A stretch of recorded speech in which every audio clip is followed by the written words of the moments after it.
मैं डॉक्टर अवधेश विद्यालंकार आप सभी का हार्दिक स्वागत एवं अभिनंदन करता हूं। हमारी संस्कृत पाठशाला में यूजीसी नेट की संस्कृत पाठशाला टीचर्स अड्डा के यूट्यूब मंच पर रात्रि के 9 बजे का समय हमारी संस्कृत पाठशाला में यूजीसी नेट की कक्षा के लिए रहता है और मैं आपके बीच में लेकर के आया हूं प्रीवियस ईयर क्वेश्चन सीरीज। बात करते हैं आज का जो हमारा पेपर रहेगा हमारा जून 2018 का। जून 2018 का जो पेपर है उस पेपर को लेकर के आज हम डिस्कशन करेंगे आपके बीच में। और महत्वपूर्ण पेपर है, बहुत सारी चीज़ें आपको कुछ अच्छी पता लगने वाली हैं। आज मैं आपके बीच में कुछ अच्छे विषय लेकर के आया हूँ। कौन कौन लोग जुड़ गया है, जो जुड़ गए हैं आप सभी का हार्दिक स्वागत अभिनंदन। एक बार शेयर कर दीजिए अपने मित्रों तक और मुझे अपनी उपस्थिति मुझ तक पहुंचा दीजिए। मुझे बताइए आप में से कौन कौन जुड़े हुए हैं, कैसे कैसे अपनी तैयारी कर रहे हैं, क्या क्या आप लोगों की अपेक्षाएं हमसे हैं। क्या आवाज़ ठीक आ रही है ना? मेरी आवाज़ ठीक आ रही है? मुझे बता दें एक बार। मुझे लगता है आवाज़ ठीक आ रही है। तो आगे बढ़ते हुए पहले मैं आपसे प्रश्न ले लेता हूँ। एक प्रश्न पहला आपके बीच में ले आता हूँ, फिर हम बात करते रहेंगे। शांखायन शाखायाः संबंधः वर्तते।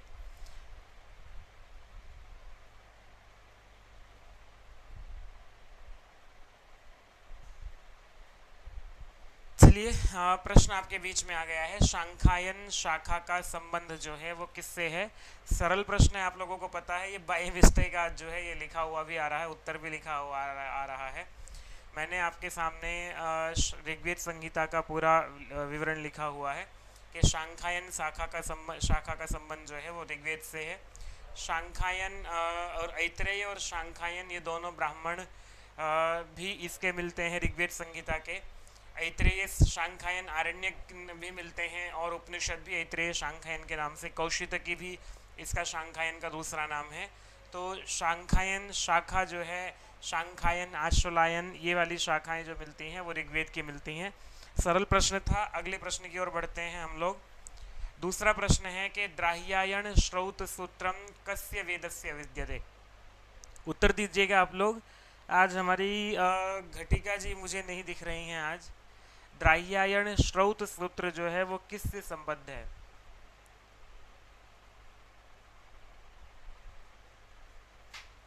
आप लोग उत्तर दीजिएगा जो लोग जुड़े हुए हैं। मुझे ऐसा लग रहा है आज हमारी संख्या, कारण ये है कि कुछ ना कुछ व्यवधान आ जा रहा है। मैं कल आपके बीच में नहीं जुड़ पाया था, कारण था कि इंटरनेट समस्या हो रही थी। इंटरनेट कल हमारे यहाँ नहीं आ रहा था, इस कारण से आपकी कक्षा कल नहीं हो पाई है। तो यही होता है कि जैसे ही हम लोग 2-3 दिन कुछ ना कुछ अच्छे से निरंतर रहे तो उसके बाद कुछ ना कुछ समस्या जो है वो आ जाती है। द्राह्यायण जो है वो सामवेद से संबद्ध है। चलिए मैं आपके बीच में रख देता हूँ, सामवेद से संबद्ध है। और क्या क्या है सामवेद से संबंध जिसका है? ये रहा आपके सामने पूरा का पूरा वेद और इनके श्रौत सूत्र पूछा हुआ था ना। तो ऋग्वेद में शांखायन आश्वलायन ये दोनों श्रौत सूत्र मिलते हैं। यजुर्वेद में शुक्ल यजुर्वेद का कात्यायन श्रौत सूत्र है। कृष्ण यजुर्वेद का बौधायन, वाधूल, मानक, भारद्वाज, आपस्तंभ, काठक, सत्याषाढ़ का ही दूसरा नाम हिरण्यकेशी है। और वैखानस, वाराह श्रौत सूत्र ये जो हैं ये कृष्ण यजुर्वेद के मिलते हैं।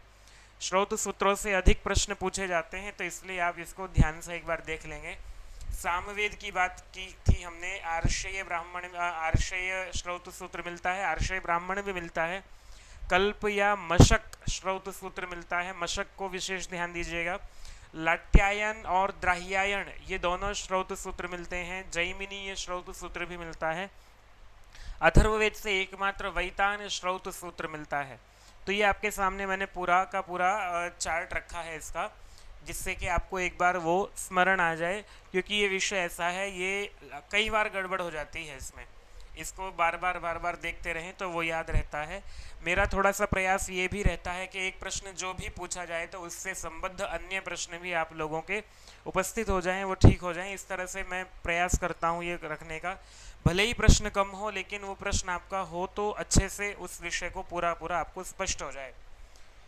तीसरा प्रश्न है आपका, एतद्वचो जरितर्मापि मृष्ठा आयत्ते घोषान उत्तरा युगानि इति मंत्रांशो वर्तते।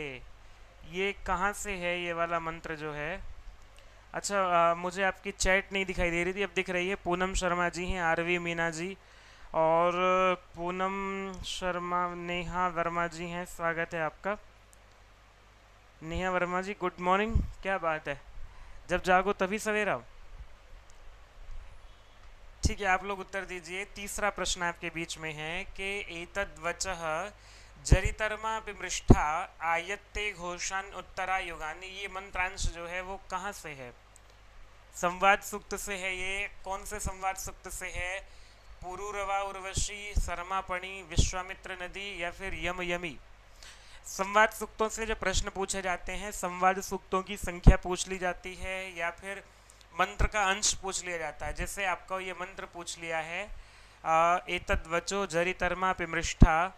आप लोग उत्तर दे रहे होंगे, मुझे ऐसा लग रहा है। मुझे यहाँ पर आज कुछ लोग कम दिख रहे हैं। जो लोग नहीं आए हैं कोई बात नहीं है, पर जो आए हैं उनके नहीं कोई उत्तर दे रहा है, कोई बात नहीं है।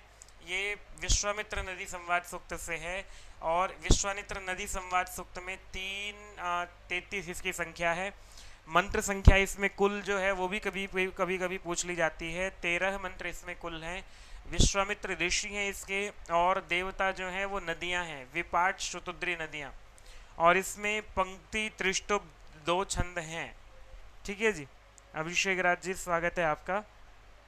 बी कह रहे हैं नहीं, सर्वपणी नहीं है। इसका आंसर जो हो जाएगा वो विश्वामित्र नदी संवाद सूक्त है ये वाला। संवाद सूक्तों को पढ़ाने का भी विचार है, यदि संख्या जो है वो ठीक ठाक रहेगी। संवाद सूक्तों को मैं विशेष रूप से पढ़ाने का मेरा मन है कि कभी एक एक संवाद सूक्त को करके आपको पढ़ा दिया जाए, परंतु क्या है कि संख्या अनुरूप नहीं दिख रही है। संख्या जिस दिन दिखने लगेगी, कुछ चीज़ें ऐसी हैं जो पेपर में जाने से पहले आपको पढ़ा दी जाएं, ऐसा मेरा विचार है। ये आपके बीच में मैंने मंत्रांश लिख करके इसका अर्थ लिखा है, एतद् वचः जरितर्मा पिमृष्ठा। हे स्तुति गायक, इस वचन को कभी भी मत भूलो, ताकि भावी युगों के लोग तुम्हारे इस वचन को सुन सकें। हे कवि, अपनी स्तुतियों में हमारा आदर करो, हम लोगों को मनुष्य कोटि में नीचे मत लाओ, हमारा तुम्हें नमस्कार है। तो ये जो है विश्वामित्र का कथन है। ठीक है जी, चलिए आगे बढ़ते हैं जी। प्रणाम। अधस्थनेषु उचित संबंध युतम विकल्पम चिनुत, किसका संबंध जो है, मंत्रांश दे दिए गए हैं और इनके सामने इन एक देवता लिख दिया है या कोई सूक्त लिख दिया है, तो कौन से मंत्र का संबंध जो है वो ठीक है? लिखा हुआ है उचित संबंध युतम। कौन सा युगल जो है वो बिल्कुल ठीक लिखा हुआ है यहाँ पर, किसके सामने जो है वो ठीक लिखा हुआ है, ये प्रश्न है।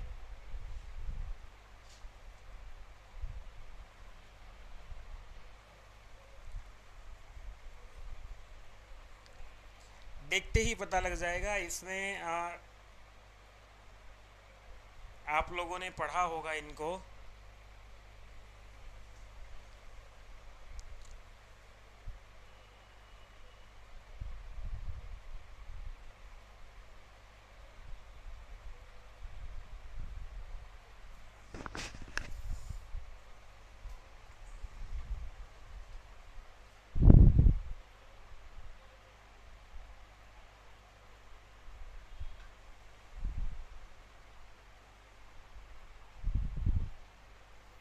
इसमें जो हमें दिखाई दे रहा है, यो रंध्रस्य चोदिता यह कृशस्य, ये इंद्र देवता जो है, इंद्र सूक्त से ये वाला। पूनम शर्मा जी ठीक उत्तर है बिल्कुल आपका। मैं थोड़ा सा यही प्रयास कर रहा हूँ कि आप लोग उत्तर दें, गलत आ जाए कोई समस्या नहीं है। बाकी के कोई भी अपने जो है वो ठीक युगल में नहीं है। और ये वाला जो प्रश्न है इंद्र सूक्त में ये आता है। इंद्र सूक्त की संख्या है 2-12। अगला प्रश्न, अरे ये गड़बड़ हो रही है आज, एक सेकंड में आपको इसको ठीक कर लेता हूँ ज़रा।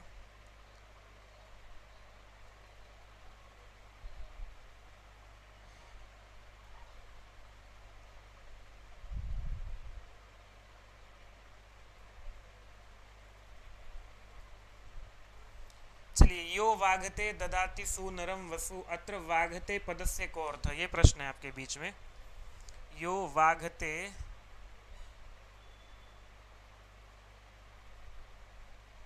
अच्छा श्री सूक्त पढ़ा है, प्रिया चौरसिया जी जुड़ी हैं, स्वागत है आपका। कोई बात नहीं, विषय लेकिन ये पढ़ने पड़ेंगे, ये प्रश्न आते हैं ना, इसलिए पढ़ना तो पड़ेगा इनको। कैसे कैसे तैयारी कर रहे हैं आप में से, कौन कौन है जो परीक्षा देने वाला है इस बार? फॉर्म भर दिया है जिसने? अभी फॉर्म की डेट बची हुई है, नहीं भरा है तो भर सकते हैं अभी। एक बार मुझे बताइए आप में से कौन कौन ऐसा है जो तैयारी कर रहा है यूजीसी नेट को लेकर के, और तैयारी कर रहे हैं ठीक ठाक से, जो है वो प्रश्न अपने लिखते हैं, कैसे पता है कि ये प्रश्न आते हैं। तो चलिए, वाघते शब्द आया हुआ है, वाघते शब्द जो है, नहीं नहीं, ये यज्ञकर्ता के लिए ये शब्द आया हुआ है। ये ब्रह्मणस्पति सूक्त है, ऋग्वेद में 140 संख्या इसकी है, पहले ही मंडल का 40वां सूक्त है, और ऋषि इसके कण्व घोर हैं। यज्ञकर्ता के लिए वाघते शब्द का प्रयोग किया गया है। मैं आपको ये मंत्र लिख करके इसका अर्थ लिख देता हूँ। यो वाघते ददाति सुनरम वसु सधत्ते अक्षिति श्रवः तस्मा इलाम सुवीरामा यजामहे सुप्रतूर्ति मने हसम। जो यजमान ऋत्विजों को उत्तम धन देते हैं वे अक्षय यश को पाते हैं। जो यजमान यो ददाति सुनरम वसु, सुनरम विद्वान लोगों को या ऋत्विजों को जो धन देते हैं, सधत्ते अक्षिति श्रवः, वह अक्षय यश को प्राप्त करते हैं। तो ऐसा जो व्यक्ति होता है, वाघते यजमान, उसके लिए, वाघते यजमान के लिए, ठीक है, वाघते का अर्थ है यजमान के लिए यहाँ पर।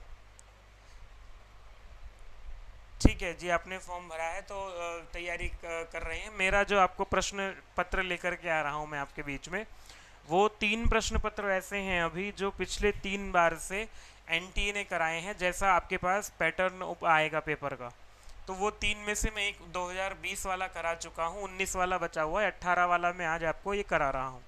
इसके बाद मैं 19 वाला भी कराने का प्रयास करूँगा, लेकिन पेपर का स्तर जो है वो ठीक ठाक आ रहा है, अच्छा कठिन पेपर भी आ रहा है। तो उसके निमित्त हम ऋत्विक गण उत्तम पराक्रमी शत्रुनाशक अपराजय मातृभूमि की वंदना करते हैं। अगला प्रश्न आपके बीच में है, नामाख्याताभ्याम वियुक्ता अपि उपसर्गाः वाचकाः भवन्ति इति कः मन्यते। तो ये वाला प्रश्न जो है ये निरुक्त से प्रश्न आ गया है। आपने वहाँ पर उपसर्ग और निपात के विषय में चर्चा पढ़ी है, तो उसमें उपसर्ग और निपात के विषय में चर्चा हो रही है। तो शाकटायन जो है वो वैयाकरण है, बाकी 3 लोग जो हैं ये नैरुक्त हैं, निरुक्त वाली परंपरा के लोग हैं ये वाले। तो इनमें से अभी प्रश्न ये है कि इनमें से कौन ऐसा व्यक्ति है जो ये कह रहा है। हमने वहाँ पर पढ़ा निरुक्त में नाम, आख्यात, उपसर्ग और निपात, ये 4 जो हैं पद होते हैं। तो इनमें से ये कह रहे हैं कि उपसर्ग, शाकटायन कहते हैं कि जो उपसर्ग हैं वो केवल अर्थ के द्योतक होते हैं, मतलब साथ जुड़ करके अर्थ को बताने वाले होते हैं। उपसर्गों का कोई अर्थ नहीं होता है। न निर्बद्धा उपसर्गाः उपसर्गान निराहु। शाकटायन ये वाला प्रश्न रखते हैं वहाँ पर।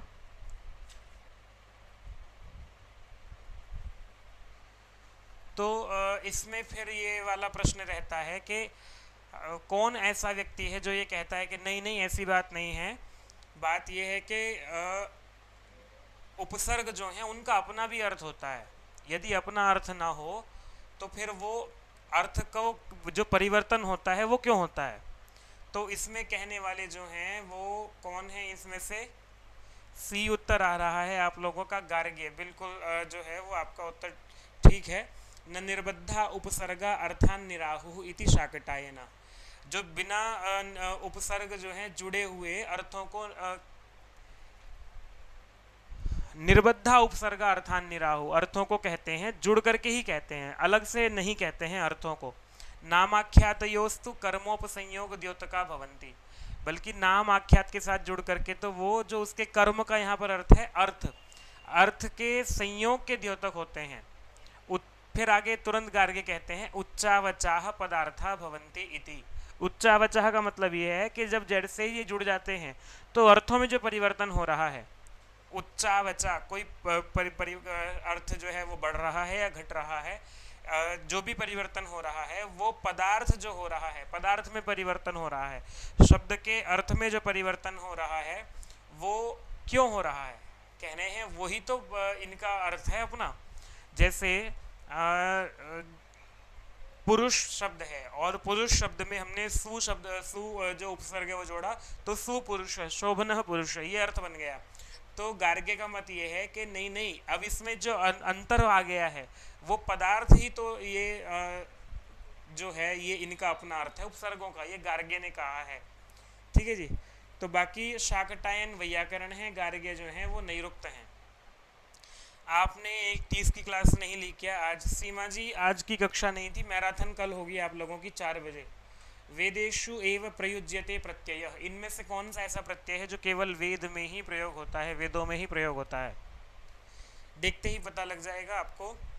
देखो प्रश्नों को बहुत साहित्य से कम प्रश्न बने हुए हैं, मतलब कम का मतलब ये है पहले साहित्य ही साहित्य अधिक दिखाई देता था, व्याकरण से प्रश्न होते थे, दर्शन से भी होते थे, लेकिन अब गहराई से प्रश्न जो है वो अधिक पूछे जा रहे हैं। चलो ये तो खैर गहराई वाला प्रश्न ही नहीं है, ये तो सामान्य सा प्रश्न आपसे पूछा गया है, कौन सा प्रत्यय है जो वेद में प्रयोग होता है? तो तुमुन त्वा त जो है ये तीनों ही आप लोग प्रयोग करते ही हैं, इनमें से केवल अध्यय ऐसा है जो वेद में प्रयोग होता है। ठीक है जी। हाँ बिल्कुल, 7 का जो पहला आंसर है वो ठीक है आपका। 8वां प्रश्न है यस्मान्न ऋते विजयन्ते इत्यत्र यस्मात् पदेन कः गृह्यते?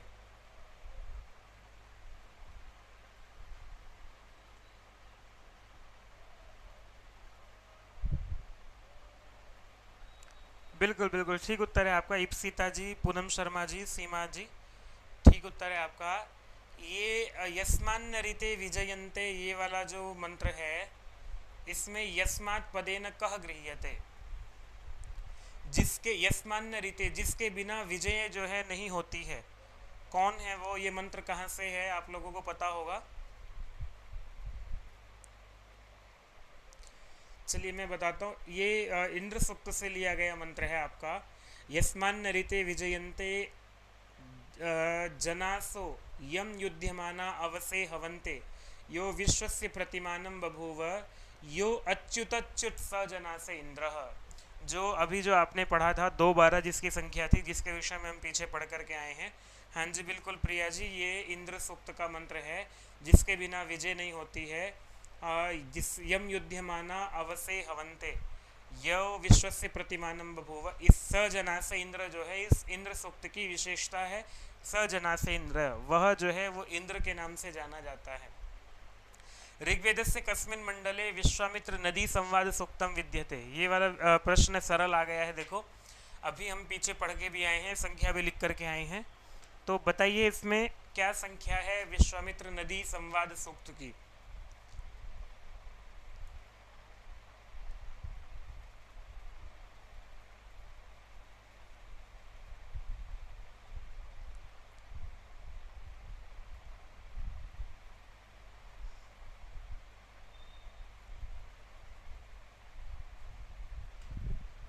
तीन कह रहे हैं, बिल्कुल ठीक है, 3 33 अभी जो है हमने इसकी संख्या पढ़ी थी, वो सही है बिल्कुल आपका। और मंत्र संख्या जो है 3 33 तो इसका क्रम संख्या है।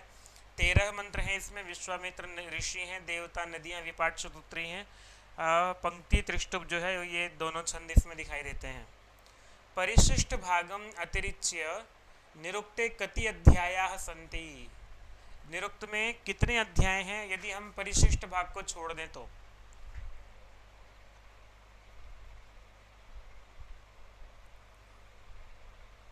ये भी प्रश्न सरल आ गया है और महत्वपूर्ण प्रश्न है।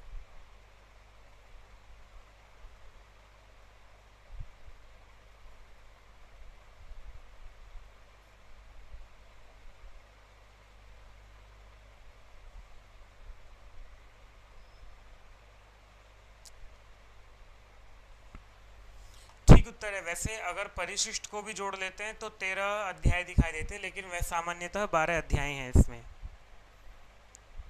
प्रिया जी का उत्तर ठीक है, बिल्कुल नहीं, 5 नहीं है जी, निरुक्त में 12 अध्याय हैं और एक अध्याय परिशिष्ट भी हैं, कुल मिला के 13 बन जाते हैं।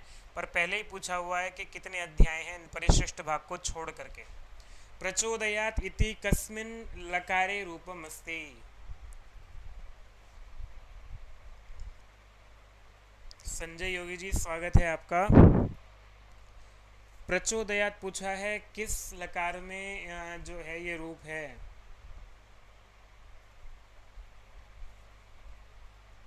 लेट लकार में ही है, लेट लकार वेद में ही प्रयोग होता है, तो लेट लकार में प्रचोदयात रूप बनता है। मैं इसके रूप नहीं लिख सका। स जातो अत्यरिच्यत इत्यत्र सह पदेन कह गृह्यते। हाँ जी, बिल्कुल ठीक उत्तर है आपका। स जातो अत्यरिच्यत।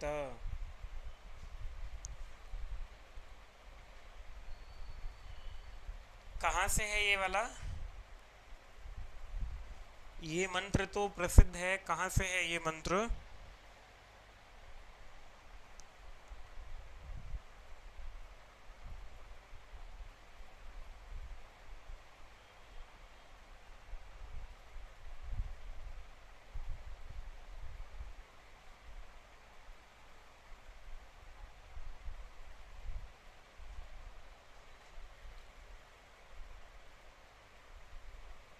बिल्कुल ठीक है प्रिया जी, उत्तर आपका पुरुष सूक्त से ये वाला मंत्र है।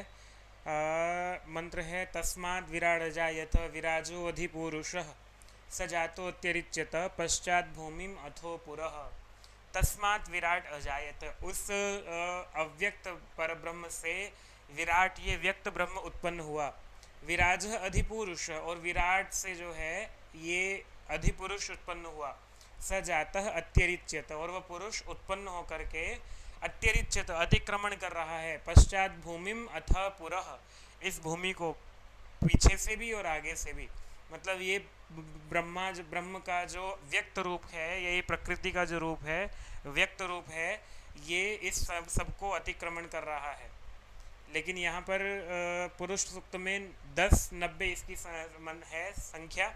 16 मंत्र है इसमें, नारायण ऋषि है, पुरुष देवता है। चलिए 13वां प्रश्न है, वैदिक ग्रामर इत्याख्यस्य ग्रंथस्य प्रणेता वैदेशिको विद्वान कह। आपको बहुत अधिक पूछा जा रहा है विदेशी विद्वानों को।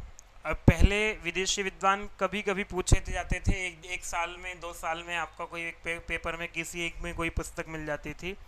पर अब आपको विदेशी विद्वानों पर या भाषा विज्ञान का जो विदेशियों का काम है उस पर बहुत अधिक पूछा जाने लगा है। मैं आपके बीच में मैं तैयार कर रहा हूँ अभी एक पूरा का पूरा स्ट्रक्चर या एक पूरे की पूरी श्रृंखला कि कहाँ से हमारा जो विदेशी विद्वानों ने काम करना शुरू किया है। एक क्लास में लेकर के आ रहा हूँ, तैयार कर रहा हूँ उसको, अभी समय लगेगा थोड़ा सा, पर वो रखूँगा क्योंकि आपको इसमें निश्चित ही 1 से 2 से 3 प्रश्न भी पूछे जाते हैं। 2 मैक्स मुलर ने नहीं लिखी थी जी ये वाली, H.T. कॉलब्रुक ने। हेनरी टॉमस है या टॉमसन करके है, कॉलब्रुक, इन्होंने वैदिक ग्रामर लिखी थी। मैक्स मुलर का काम ग्रामर पे नहीं रहा, उन्होंने वेद का जो भी काम किया है, मैकडोनल्ड ने भी और विल्सन ने भी, इन्होंने सब वेद पर लिखा है। ठीक है, तो H.T. ऑन द वेदास भी इन्होंने एक पुस्तक लिखी है। नहीं, मैकडोनल्ड ने लिखी है भैया ये तो वैदिक ग्रामर। हेनरी टॉमसन ने लिखी है ऑन द वेदास, एक पुस्तक और मुझे जो दिख रही थी अभी 1805 में। मैकडोनल्ड ने लिखी है वैदिक ग्रामर, क्षमा चाहूँगा मैं। H.T. कॉलब्रुक मुझे इसलिए याद रहा क्योंकि मैंने इससे ऑन द, स्वप्निल जी कौन सी मेल आईडी पर मेल करूं? मैंने मेल आईडी दी है आपको, एक ही मेल आईडी है जो आपको सबसे शुरू में दिखाई देगी, वही लिख देता हूँ एक बार फिर आपको। avdhesh.kumar@adda247 .com इस मेल आईडी पे मेल करेंगे आप, मुझ तक मेल पहुंच जाएगा। मोबाइल नंबर जो है यहाँ देना संभव नहीं है जी। चलिए ठीक है, आगे बढ़ते हैं हम लोग। तो मैकडोनल्ड ने लिखा है वैदिक ग्रामर और हेनरी टॉमसन ने लिखा है ऑन द वेदास 1805 में। सामवेदीयाः षड्ज मध्यम पंचम स्वराः कतमे त्रैस्वरीय स्वरे अंतर्भवति। षड्ज मध्यम पंचम स्वराः, थोड़ा सा प्रश्न पर ध्यान लगाएंगे, नहीं पता है तो भी इसका उत्तर जो है आप दे सकते हैं। षड्ज मध्यम पंचम स्वराः कतमे त्रैस्वरीय स्वरे अंतर्भवती, ये प्रश्न है आपका।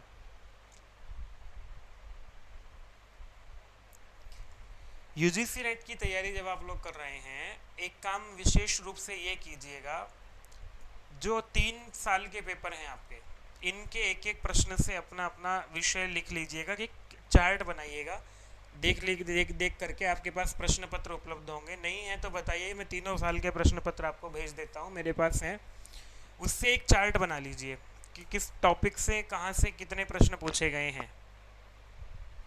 तो उसके अनुसार फिर अपना अलग प्रश्नों की तैयारी कीजिए। ये स्वरित होना चाहिए, स्वरित स्वर में जो है, और स्वरित उदात्त अनुदात्त स्वरित, उच्चैरुदात्त नीचैरुदात्त समाहारः स्वरितः। तो स्वरित में ये वाले आपके तीनों अंतर्भूत हो जाते हैं। बृहति छंदसी अक्षराणाम संख्या विद्यते, बृहति छंद में कितने अक्षर हैं, ये प्रश्न है।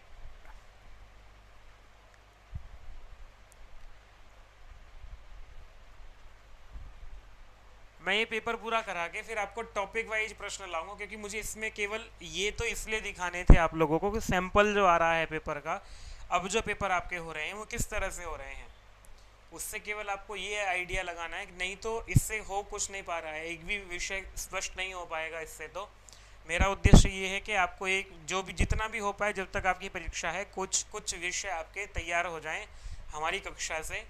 पर कक्षा में आने से पहले मेरा आपको दिखाने का ये उद्देश्य था कि पता लग जाए आपको तैयार क्या करना है। तो बृहति में कितने अक्षर हैं, ये तो सरल प्रश्न था भैया, उत्तर इसका आपका आना चाहिए था शीघ्रता से। ये 48 नहीं होंगे, वो तो जगती में होते हैं 48। तो 3 36 ठीक है बिल्कुल आपका। मैंने गायत्री, उष्णिक, अनुष्टुप, बृहति, पंक्ति, त्रिष्टुप, जगती, ये क्रम है और 24 से शुरू होते हैं। बृहति पूछा है आपको तो 36 इसमें आपको ध्यान रखना होगा, ये गलत नहीं होना चाहिए। ये वाले प्रश्न भी गलत होंगे तो फिर आपको यूजीसी नेट की तैयारी करते हुए बहुत अधिक पढ़ना पड़ेगा। ठीक है, ये तो कुछ सामान्य बातें हैं। और आपके लिए टेस्ट सीरीज जो है वो यूजीसी नेट की भी देख रहे हैं, अभी बना रहे हैं उसको। तो पर आपके लिए संस्कृत सप्ताह महोत्सव के अंतर्गत आपको यह DSSB की टेस्ट सीरीज दी जा रही है। DS169 कोड डाल करके 160 रुपये में लगभग जो आपको मिल जाती है। जहां मूल्य 799 लिखा आ रहा होगा, वहीं आप इसको कोड को डालेंगे तो आपको आसानी से ये 160 रुपये में लगभग मिल जाएगी। यूजीसी नेट का बैच हमारा आरंभ होना है 30 अगस्त से। तो यदि आप लोग जुड़ना चाहते हैं, आप लोग जुड़ सकते हैं।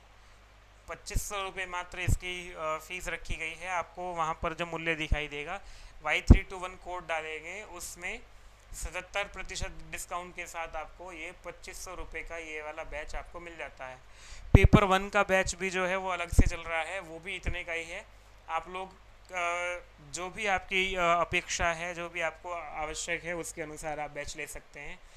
दोनों को भी ले सकते हैं, आप लोग जैसा भी चाहें वैसा कर सकते हैं। दर्श पौर्णमासेष्टि यागे अनुयाजानां संख्या विद्यते। प्रायः ये दर्श पौर्णमासेष्टि याग से प्रश्न पूछा जाता है, तो अनुयाजों की संख्या पूछी गई है।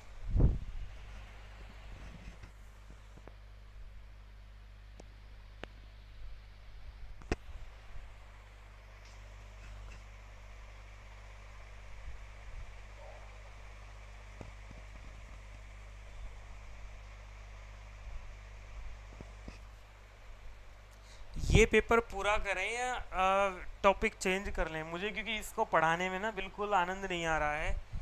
कारण ये है आनंद आने का भी, बिखरे हुए प्रश्न आते हैं। पेपर कराने से पहले कुछ चीज़ें आप लोगों को एक बार विषय से करा दी जाएं। आप लोग जैसा कहें वैसा हम लोग कर लेंगे। 16 का 3, 1 का 10, नहीं 3 है जी।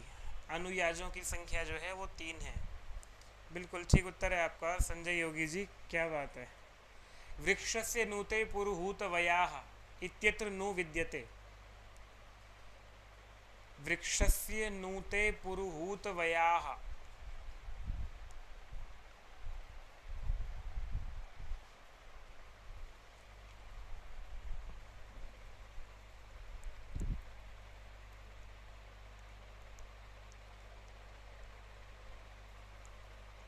कल आप लोगों की कक्षा नहीं होगी, कल रविवार है, लेकिन शाम को 4 बजे आप लोगों के लिए मैराथन होगी। जो लोग DSSB की तैयारी कर रहे हैं उनके लिए, आपके UGC नेट वालों के लिए भी काम का विषय रहेगा। कुछ महत्वपूर्ण प्रश्नों को लेकर के आने का विचार रहता है और आते भी हैं, आप लोगों को पता है। तो 17 का 1 उपमार्थी, बिल्कुल ठीक है। कौन है? मुझे भी यही लग रहा है अभिषेक राज जी, क्योंकि टॉपिक से ये रहेगा कि कम से कम एक विषय तो आपका स्पष्ट होगा। कुछ चीज़ें ऐसी हैं जो हमने कराई भी हैं आपको। 17 का 1 हो गया, उपमार्थी है। लो आपको मंत्र लिख देते हैं और मंत्र से आपको ऋग्वेद 6 ये रहा आपका।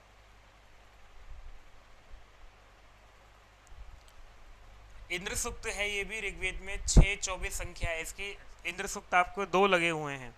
एक तो सामान्य वो जो सूक्तों के बीच में, एक आपका जो अतिरिक्त प्रकरण में इंद्र सूक्त है। अक्षो न चक्रियोः शूर बृहन् प्रते मन्ना ऋरिचे रोदस्योः वृक्षस्य नूते पुरुहूत वया व्यूतयो रुरुहुरिन्द्र पूर्वीः। हे शूर इंद्र, तुम्हारी महिमा तुम्हारे रथ के पहियों के अक्ष के समान धरती आकाश से बढ़ जाती है।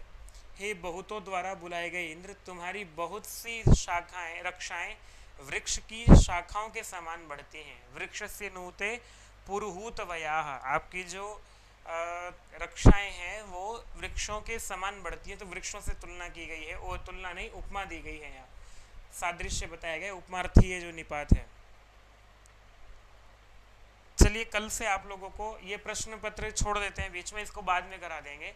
अभी कोई टॉपिक लेकर के उससे प्रश्न कराते हैं फिर आपको। नियतवाचो युक्तयो नियतानुपूर्व्या भवन्ति। पहले साहित्य करा लेते हैं। साहित्य में क्योंकि आप लोगों ने कुछ पढ़ा हुआ है तो वो जल्दी जल्दी से करा करके उसको 8-10 दिन में साहित्य खत्म कर देते हैं। फिर उसके बाद ये वाले विषय रखे जाएंगे। तब तक इन विषयों पर जो हम लोग मैटर तैयार कर रहे हैं आप लोगों का, वो भी हो जाएगा। ठीक है, पर एक चीज का ध्यान रखिएगा अपनी तैयारी करते हुए, आपको नियतवाचो युक्तयो नियतानुपूर्व्याः भवन्ति। कहाँ से अच्छा ये प्रश्न किसी को पता है क्या? आप में से किसी को पता है क्या ये वाला विषय? मंत्रों से विषय है ये वाला। मंत्र सार्थक है या निरर्थक है, इस पर बात चल रही है। तो वहाँ पर प्रसंग आया है। चलिए पहले इसको बता देते हैं। कोत्स ने इस विषय को रखा है आपके बीच में। कोत्स ने कहा कि अनर्थका ही मंत्राः। अरे कहाँ गया? अनर्थका ही मंत्राः। कोत्स ने ये विषय रखा कि मंत्र जो हैं वो अनर्थक हैं।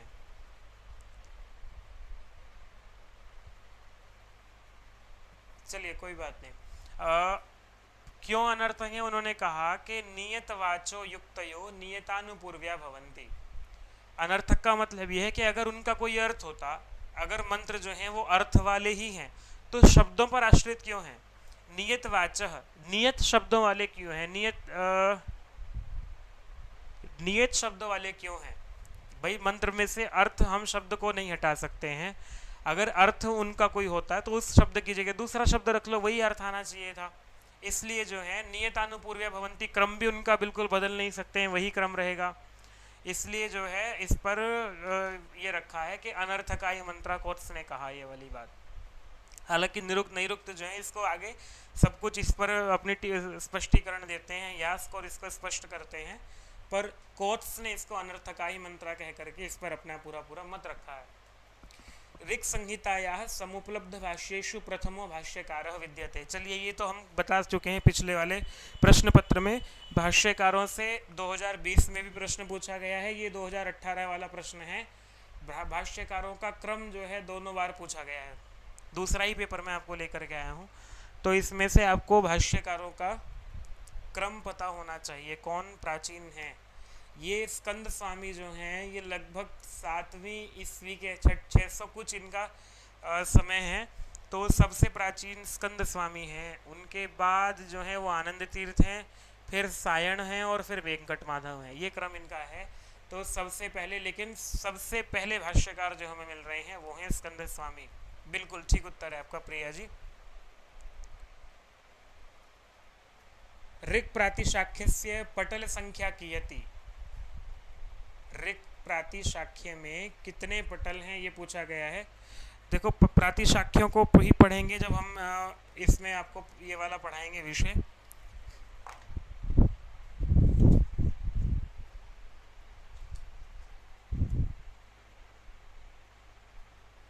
चलिए 10 प्रश्न रह गए हैं, इसको फटाफट पूरा करके फिर कल से आपके बीच में हम इसको रखेंगे।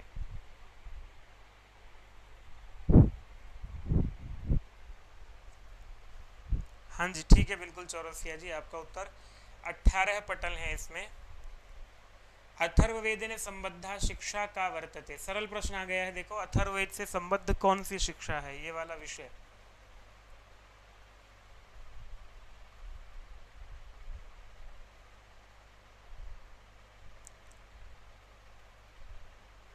मैं आप लोगों को क्या बताऊं, मुझे भी इसको पढ़ाने में, क्योंकि एक भी विषय आपको स्पष्ट हो नहीं पाएगा इससे, लेकिन बस ये उद्देश्य था कि एक बार सैंपल आपको पता लगे कि प्रश्न बन कहाँ से रहे हैं और क्या स्तर है। देखो जब हमने पेपर दिया था और जब उसके बाद हम जब से यूजीसी नेट को देख रहे हैं, अब पेपर का स्तर बहुत ज़्यादा परिवर्तित है पहले से। तो बहुत सारा विषय आपको पढ़ा हुआ होना चाहिए। 21-2 मांडू की ठीक उत्तर है बिल्कुल। मांडू की शिक्षा जो है वो अथर्ववेद से है। मैं आपके बीच में पूरा चार्ट रख देता हूँ कौन से वेद से कौन सी शिक्षा है।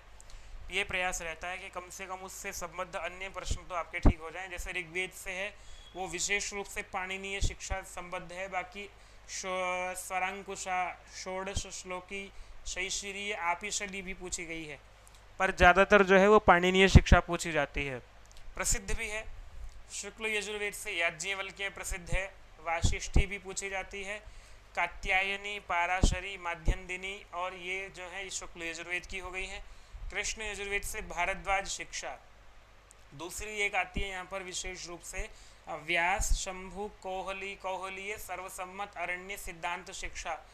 और सामवेद जो आएगा उससे गौतमी शिक्षा, लोमशी और नारदीय शिक्षा। अथर्ववेद से मांडू की शिक्षा जो है वो उससे पूछी जाती है। अभिषेक जी पटल संख्या जैसे अध्याय है ना, इस तरह से पटल संख्या है वहाँ पर, पटल नाम है वहाँ पर। तो कितने अध्याय जिस तरह से हैं उस तरह से पटल उसमें है, तो वो पटल संख्या पूछी गई है। शिव संकल्प सूक्तम माध्यम दिन संहितायाम कस्मिन् अध्याय समुपलभ्यते। अब शिव संकल्प सूक्त में जो 6 मंत्र लगे हुए हैं आपको वो बताना है कि कौन से अध्याय से हैं। माध्यम दिन संहिता किस कौन से वेद की है? यजुर्वेद की। तो यजुर्वेद के कौन से अध्याय से जो है ये वाले मंत्र लिए गए हैं?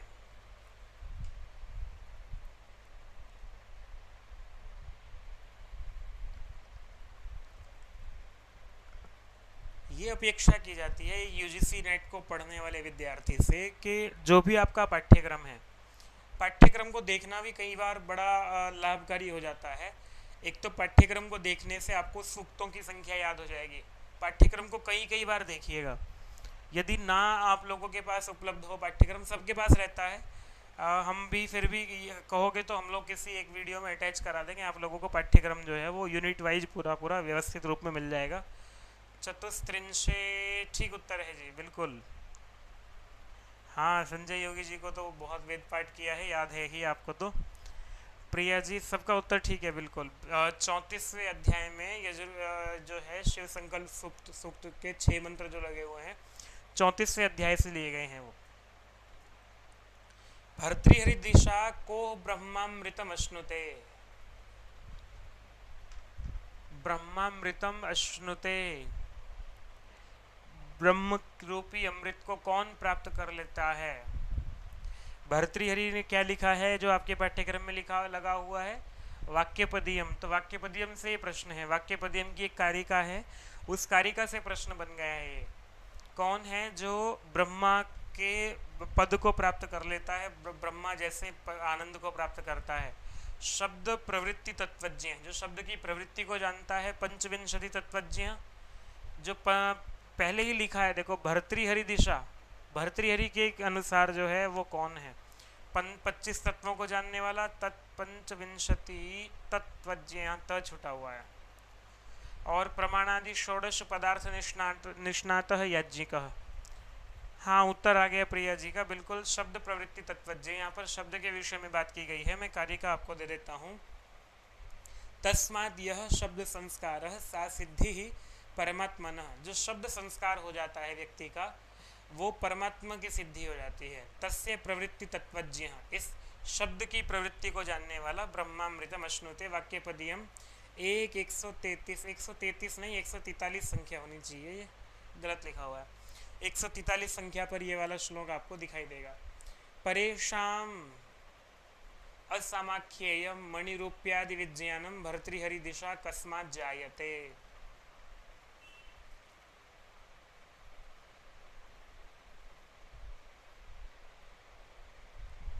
मणिरूप्यादि विज्ञानम किससे जो है वो पता अब रहता है मनुष्य के पास, किससे उत्पन्न होता है?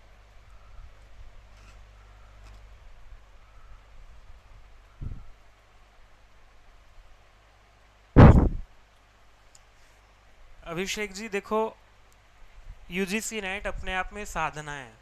इस समय का जो यूजीसी नेट है वो तो वास्तव में साधना है। वैसे तो कोई भी पेपर बिना साधना के संभव नहीं होता है। मेरा तो मूल पढ़ाने का मन रहता है, मतलब मैं कभी भी इस वाले पक्ष में नहीं रहता कि प्रश्नोत्तर कराए जाएं। प्रश्नोत्तर तो बाद का काम होता है, पहले मूल पढ़ा जाए तभी तो। लेकिन मैंने यहाँ प्रयास किया मूल पढ़ाने का। बहुत अच्छा अभिज्ञान शाकुंतलम को बड़े मन से, हालांकि समय का ध्यान रखते हुए पढ़ाया, ये नहीं कि उस पर बहुत अधिक विस्तृत व्याख्या की हो। संक्षेप में जितनी आवश्यक थी उतनी व्याख्या करते हुए आगे बढ़ाऊं, दोनों चीज़ों का ध्यान रखते हुए। पर उसका रिस्पॉन्स देखा और प्रश्नोत्तर का रिस्पॉन्स देखा है, तो यहाँ जो है वो जवाबदेही जब हो जाती है तो अभ्यासात उसका उत्तर है आपका। अभ्यास से ये कारिका लिख देता हूँ मैं आपके बीच में। आज पता नहीं क्यों ये हमारी घटिका जी क्यों नहीं आ रही हैं, वही पीपीटी है, वही सब कुछ है। परेशाम असमाख्येयम अभ्यासाद एव जायते मणिरूप्यादि विज्ञानम तद्विदाम नानुमानिकम। इसकी व्याख्या के लिए मुझे भी समय लगता, मैं इसको नहीं करके आया अभी। चलिए, लेकिन ये अभ्यास यहाँ से कारिका से आपको ये रहेगा। एद धातु पूछा है, लुंग लकार में प्रथम पुरुष बहुवचन में क्या प्रयोग बनेगा? एद धातु, धातु लगी हुई हैं आपके पास, उनमें से एद पूछ लिया है। प्रक्रियाएं लगी हुई हैं, पूरा पूरा सूत्र भी पूछे जाते हैं, तो सूत्रों की दृष्टि से तैयारी कीजिएगा। मेरा जो विषय वही है कि आपको मूल पढ़ाने का कैसे हो।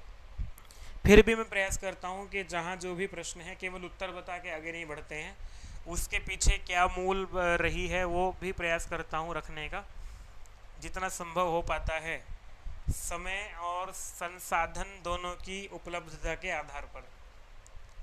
वर्तमान में DSSB से थोड़ा सा फ्री हो गया हूँ, बैच पूरा हो गया है, तो एक क्लास बची हुई है, वो लेनी है, वो ले लेंगे, बाकी सब हो गया है। तो अभी यूजीसी नेट की ओर पूरा पूरा फोकस है। आपका टॉपिक, इसको 30 प्रश्न हो जाएंगे आज, 30 के बाद छोड़ देंगे, बाकी बाद में कराएंगे। कल से आपको टॉपिक कराएंगे हम लोग। क्या रूप बनाया है जी? ऐधंत बताया है, और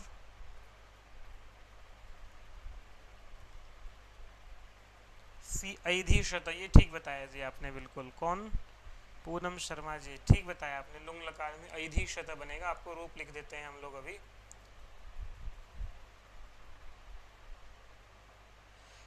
ऐधिष्ट, ऐधिशाताम, ऐधिशत, ये पूछा है बहुवचन में। प्रथम पुरुष लुंग लकार, बहुवचन में ऐधिष्ठाः, ऐधिशाथाम, ऐधिध्वम, ऐधिषी, ऐधिष्वहि, ऐधिष्महि। तो आपको रूप जो है इनकी सिद्धि भी, इससे सिद्धि से संबद्ध जो प्रश्न है वो भी पूछे जाते हैं। सूत्र पूछ लिए जाते हैं, सूत्रों का कार्य पूछ लिया जाता है। तो उस तरह से भी आप तैयारी कीजिएगा। देखो आगे तुरंत कहते ही प्रश्न आ गया, लोटो लंगवत इति सूत्र प्रवृत्ति कस्मिन प्रयोगे जाता। आपको ये कुछ दे दिए हैं, अभवः, भवाम, भवेताम, अभविष्यत। ये वाले जो उदाहरण हैं इनमें से कौन सा ऐसा है जिसमें लोटो लंगवत सूत्र जो है वो लगता है?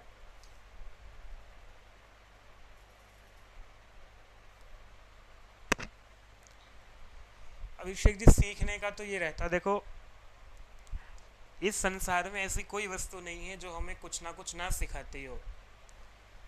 ठीक है, एक उदाहरण हम लोग सुनते हैं कि एक वो जो भाला ऊपर फेंक करके और उसका अभ्यास करता है कि ऊपर फेंक करके फिर उसको सीधा मुंह में ले लेता है, तो उसका प्रयास उसने बगुले को देख करके देखा। तो फिर एक दिन ये हुआ कि ठीक है, आपको भी कृतज्ञता अपनी ज्ञापित करनी चाहिए, और जो व्यक्ति कृतज्ञ होता है वही संसार में सफल भी होता है और ऋण से भी ऋण रहता है। परंतु मैं इसमें एक बात और समझता हूँ, एक बात और मानता हूँ कि वही व्यक्ति सफल होता है जो व्यक्ति अपनी पूरी मेहनत से लगा रहता है। तो बाकी पढ़ा तो मान लिया मैं रहा हूँ, चलो ठीक है, थोड़ा सा बाजार में जो मार्केट में जो पढ़ाया जा रहा है वो तो बहुत कुछ ऐसा ही उल्टा सीधा भी पढ़ाया जा रहा है। मैं थोड़ा सा व्यवस्थित होने का प्रयास करता हूँ, पहली बार पढ़ा रहा हूँ इस तरह से, थोड़ा सा अभी और आवश्यकता है, सुधार की गुंजाइश है, वो हो जाएगी धीरे धीरे से। समय के भी कम रहा है अभी, इसलिए भी कुछ समस्याएं रही हैं। लेकिन सब कुछ अपने ऊपर है, अगर आप लोग तैयारी कर रहे हैं तो संभव है, नहीं तो नहीं है। लोटो लंगवत पूछा है, कहाँ लगेगा? और उत्तर आपका ए, सी भी आया है, बी भी आया है, ए भी आ गया है। तो 4 लोगों ने उत्तर दिया है और डी नहीं दिया है किसी ने, बाकी सब दे दिया है। लोटो लंगवत सूत्र कहता है जो लोट लकार है उसमें भी, उसके स्थान पर भी लंग के समान ही कार्य हो जाते हैं। पर एक और एक बात और कहता है, दूसरी बात कहता है सकार का भी लोप करता है लोटो लंगवत, ये कहता है। अब भवाम जो है वो इसका उदाहरण बनता है। भव नहीं, भू धातु है और इससे शप होकर के भो, ठीक है जी। और मिप वस मस, मस जो है वो यहाँ बनता है।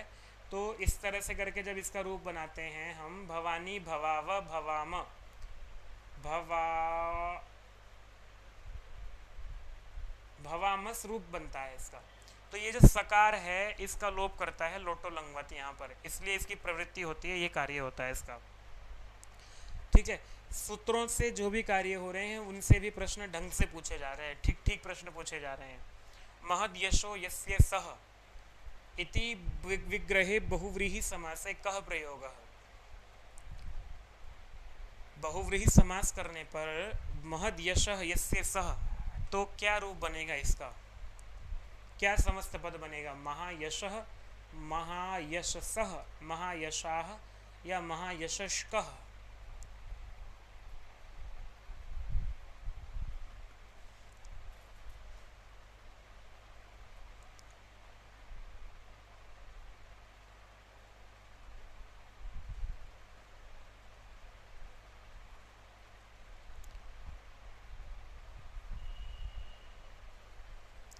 प्रिया जी, महायशः नहीं बनेगा, महायशाः जो है ये रूप बनता है यहाँ पर, इसीलिए पूछा गया है ये वाला प्रश्न।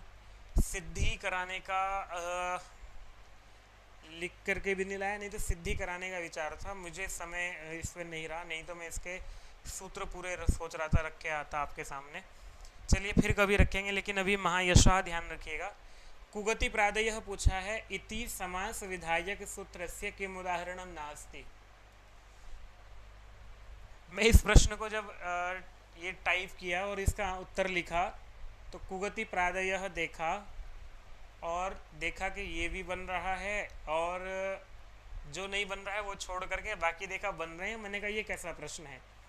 नास्ति नहीं पढ़ा था, नास्ति पढ़ा बाद में दोबारा।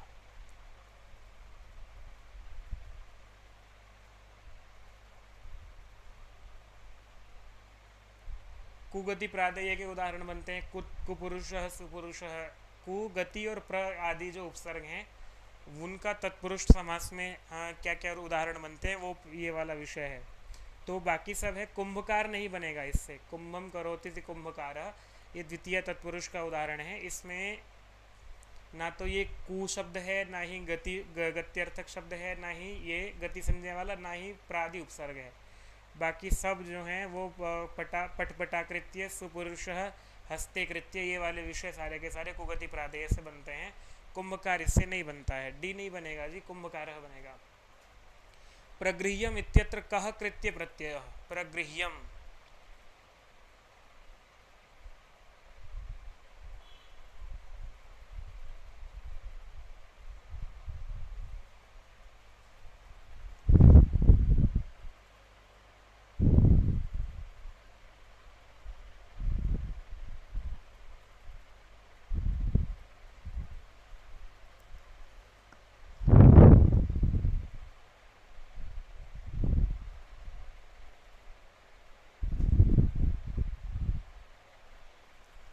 प्रगृह्यम में क्यप होता है जी, ठीक है।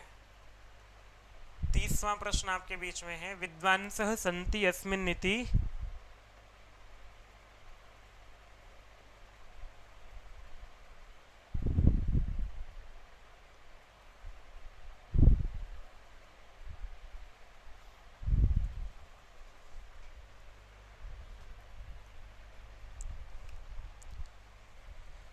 विद्वांसः सन्ति अस्मिन् इति विग्रह को मत्वर्थीय प्रत्यय प्रयोगः। प्रत्यय तो जो है मतवर्थ है, मतु प्रत्यय ही है इसमें। विद्वस शब्द है और इससे मतुप होता है, तो क्या रूप बनेगा, ये वाला प्रश्न पूछा है आपसे। मतुप क्यों किस अर्थ में होता है ये बताया गया है। तदस्यास्ति अस्मिन् नीति मतुप, कोई इसका है या इसमें है, इस अर्थ में मतुप प्रत्यय होता है। तो यहाँ इसीलिए कह दिया है कि जब इसका रूप बनेगा तो विदुष्मान जो है वो बन जाएगा, विदुष्मान। सिद्धि नहीं लिखी है, बाकी विदुष्मान इसका जो रूप है वो बन जाएगा। कल आपके बीच में जो है प्रश्न 30 ही हैं, आज 30 ही करा पाए हैं। मुझे पता था कि इससे ज़्यादा हो भी नहीं पाएंगे। कल से आपके बीच में टॉपिक रखते हैं। ये वाला पेपर अभी पेंडिंग छोड़ देते हैं। वही बात है कि ऊपर से जा रहा है, लाभ नहीं हो रहा है, मुझे भी इसमें बिल्कुल आनंद आ नहीं रहा है। देखते हैं, साहित्य के प्रश्न कराते हैं कल आपको पहले, क्योंकि साहित्य की कुछ चीज़ें पढ़ी हुई भी हैं आपकी। तब तक धीरे धीरे से आप लोग अपना अन्य विषय जो विषय तैयार हैं और जो नहीं हैं दोनों तरह से अपना चार्ट बना लीजिएगा। कुछ मुख्य चीज़ों के चार्ट बनाइएगा, तब तक देख करके आप जो भाष्यकारों का काल है वो सबसे पहला काम कोई भी आप लोगों को करना चाहिए अपनी तैयारी करते समय, वो करना चाहिए ये जो आपको संस्कृत साहित्य का इतिहास है, वैदिक साहित्य का इतिहास है, सबसे पहले ये पढ़ना चाहिए। व्याकरण साहित्य का इतिहास है, ये पढ़ना चाहिए। जी चंद्र प्रकाश जी, नमो नमः, नमः संस्कृताय। आपको इसको पढ़ करके अपनी सबसे पहले कुछ भी पढ़ने से पहले इनकी रूपरेखा बना लीजिए। इससे बहुत अधिक प्रश्न आ रहे हैं, ठीक है, इससे प्रश्न आ रहे हैं। साथ साथ जो हमारे भाष्यकार हुए हैं उनसे प्रश्न आ रहे हैं। तो स्मृतिकारों का भी पूछा गया है कई बार के स्मृतिकारों में कौन प्राचीन का है। इस तरह से पहले ये काम कर लीजिए आप, उसके बाद आप अपनी पढ़ाई तैयार कीजिएगा। मेरी बात आप समझ रहे होंगे। आपको भाष्यकारों का, विदेशी विद्वानों का जो उनकी पुस्तकें हैं वो लिख लीजिएगा, और उन्होंने क्या क्या काम किए हैं। 18वीं 19वीं शताब्दी में पूरा का पूरा विदेशी विद्वानों का विषय आपको मिल जाता है। नहीं मिलता है मेल कीजिए, भेज देंगे आपको पूरा विषय। चलिए ठीक है, फिर आपको कल फिर मिलेंगे यहीं इसी समय, और रोचक तरीके से मिलेंगे। ये ठंडा सा हिसाब किताब नहीं रहेगा, ठीक है जी। चलिए, सर्वेभ्यो नमः। जयतु संस्कृतम, जयतु भारतम।